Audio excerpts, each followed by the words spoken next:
महर्षि काकभुषुंड की तपस्थली इस कुचामन शहर में विश्व वंदनीय संत पूज्य श्री बापूजी के पहली बार शुभागमन से सभी भक्त परम आनंद का अनुभव कर रहे हैं। पूज्य बापूजी के प्रत्यक्ष दर्शन व सत्संग को पाकर यहाँ के नागरिक कितने हर्षित एवं उत्साहित हैं, जिसका अनुभव तो यहाँ उमड़े हुए भक्तों के इस विशाल सागर से ही हो जाता है। सत्संग का आयोजन तो केवल एक सत्र का ही है, परंतु पूज्य बापूजी के दर्शन व ज्ञान से जो तृप्ति हम सबको मिली है वह तो शाश्वत है। मौत भी हमसे उस दिव्य अनुभूति का रस नहीं छीन सकती है। Poland, Pakistan, Nepal, Oman, Sweden जुड़ गया है। बांग्लादेश, जर्मनी, सिंगापुर, डेनमार्क, चीन, Australia, UK, Spain, Canada, South Korea के लोग अपने सत्संग से जुड़ गए हैं।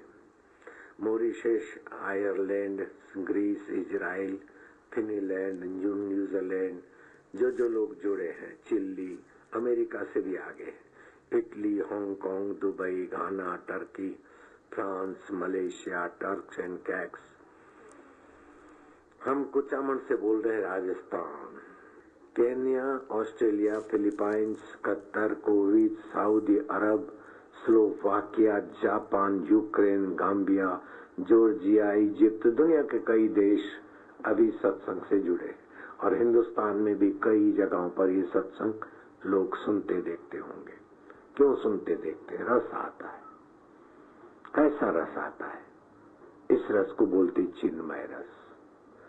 और जो नाक से, मुंह से, कान से आदि लिया जाता है उसे कहते हैं संसारी रस। संसारी रस में लेने वाला सरकता जाता है, इसलिए संसारी। दान करने की विद्या भी गीता में 8 प्रकार के दान होते हैं। अन्न दान, पृथ्वी दान, सुवर्ण दान, गौदान, गौरस दान, विद्या दान, अभय दान। लेकिन सबसे बड़ा दान है सत्संग दान। विद्या दान करने के बाद लोग बोफोर्स कांड करते हैं, हवाला कांड करते हैं, लेकिन सत्संग दान मिलने से चित्त की चिंता छूटती है, घमंडी का अभिमान छूटता है, हारे की हार छूटती है और दुखी के दुख छूटते हैं, पापी के पाप छूटते हैं और देर सबेर जीवात्मा परमात्मा के रस में पहुंचकर मुक्त आत्मा बनता है, साथ साथ पीढ़ी तार लेता है। ये सत्संग विद्या है। एक घड़ी आधी घड़ी, आधी में पुनियाद, तुलसी संगत साधकी, हरे कोटि अपराध। सुख देवे दुख को हरे, करे पाप का अंत, कह कबीर वे कब मिले, परम स्नेही संत।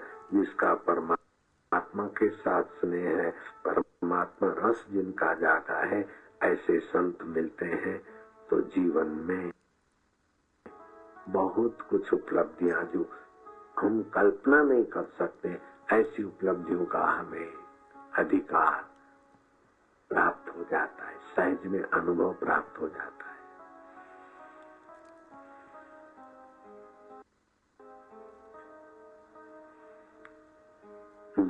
दो बातें बेवकूफी से होती है।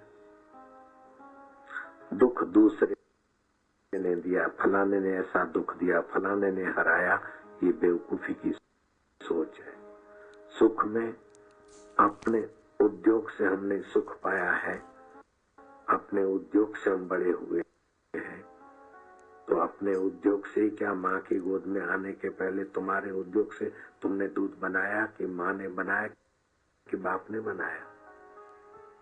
दुख मिलता है प्रारब्ध से और सुख भी आता है प्रारब्ध से। उसमें मैं सुखी हूँ और मैं दुखी हूँ, ये बेवकूफी से होता है। सुख भी आता है उदार बनने के लिए, दुख आता है सूझबूझ बढ़ाने के लिए। लेकिन बड़ी भारी भूल होती है, सुख आता है तो सुख भोगी बनकर खोखले हो जाते हैं और दुख आता है तो दुख दूसरे ने दिया ऐसा समझ के वैरी और द्वेषी या भयभीत बन जाते हैं। ये बड़ी भारी भूल है। दुख मिटाने का उपाय क्या है? दुख मिटाने का उपाय सुख की चाह नहीं है। दुख मिटाने का उपाय है कि दुख के साथ जुड़े नहीं, दुख के साथ तादात्म्य न करें।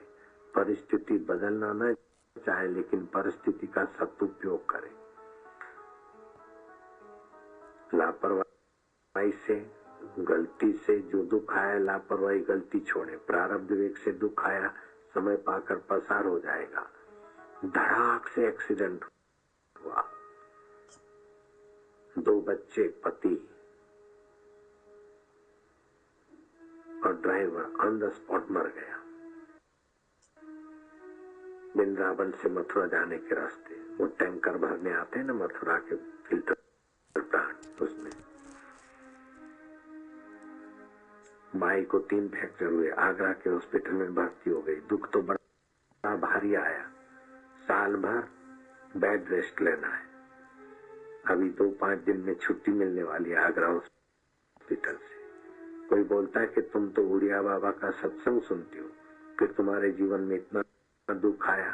बोले दुख तो आता है प्रारब्ध वेग से, लेकिन मैं दुखी नहीं रही, ये सत्संग का फल है। पति की आत्मा को, बच्चों की आत्मा को मैंने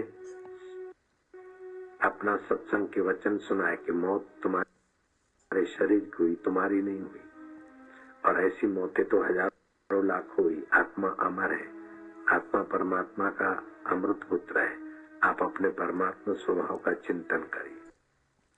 अभी साल भर में बिस्तर पे पड़ी रही, लोग आते थे रोता हुआ मुंह लेकर, मैं उनको सत्संग सुनाते हुए हंसते हुए भेजती थी। दुख आया तो बड़ी बात नहीं, लेकिन दुख का उपयोग करना बहुत बड़ी बात है। सुख आया तो बड़ी बात नहीं है, लेकिन सुख बहुतों के हित में बांटकर परम आनंद को जगाना, परमात्मा रस को जगाना, ये बड़ी बात है। तो महिला सत्संग अभी तो छुट्टी भी मिल गई और फिर अपना जीवन उसका फियाट गाड़ी थी, अब तो फियाट गाड़ियां भी करीब करीब बंद हो गई। कुछ वर्ष पहले की घटना है, घटित घटना है। तो दुख आए सुख आए, लेकिन आपके जीवन में समझ बनी रहे। 1 मिलियन 10 लाख लोग आत्महत्या करते, दुख को नहीं समझ पाते और आत्महत्या करते। 20% दुनिया के अर्थात 100 करोड़ लोग मनोरुग्ण हैं। बच्चे मानसिक तनाव के कारण अपनी मन की मनवाने की गंदी आदत के कारण लोगों में कलह और अशांति है। मैं तो कहूंगा कि यहाँ की समिति वालों को भगवान और सूझबूझ दे कि वो तो आकर सत्संग सुन जाते, लेकिन हमारा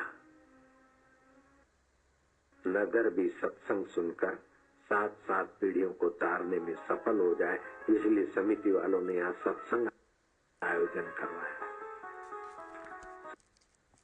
सत्संग की जगह पर पहुंचने से एक एक कदम गाड़ी से, व्हीकल से उतरकर पंडाल में पहुंचते, एक एक कदम चलते एक एक यज्ञ करने का फल होता है। बैठते तो भक्ति योग का फल होता है, सुनते तो ज्ञान योग का फल होता है, और सामूहिक कीर्तन करते तो तुमुल ध्वनि वातावरण में दिव्यता ले आती है। देश विदेश में भी लोग सुन रहे हैं। लोगों को सुनाना है तो न जाने क्या क्या भीड़ इकट्ठी करने के लिए लोगों को नेता बेचारे मेहनत करते, तो भी इतने लोग नहीं सुनते। और यहाँ जहाँ भी सत्संग हो, चाहे कुचामन में हो चाहे और जगह हो, दुनिया के लोगों के साथ संबंध जुड़ जाता है और लोग वहां बैठे बैठे देखते सुनते। मैं तो सभी को एक खास बात अभी बताऊंगा कि आने वाला इतवार सप्तमी का है। सप्तमी तिथि का इतवार है। 10,000 गुना जप का फल मिलेगा, ध्यान का फल होगा। ईश्वर की ओर पुस्तक ले लेना, दिव्य प्रेरणा पुस्तक ले लेना, पढ़ना और जप करना, ध्यान करना। इसमें एक ऐसा मंत्र है जिसको 21 बार जप करके दूध में देखे, और वो दूध जो भी पियेंगे बच्चे बच्चियां माई भाई पुष्ट रुष्ट रहेंगे, तंदुरुस्त रहेंगे। इसमें कई प्रधानमंत्री तो कई मुख्यमंत्रियों के अनुभव भी है और कई धर्म के ग्रंथों के भी अनुभव है। बच्चे बच्ची तेजस्वी हो। इसका नाम है दिव्य प्रेरणा प्रकाश।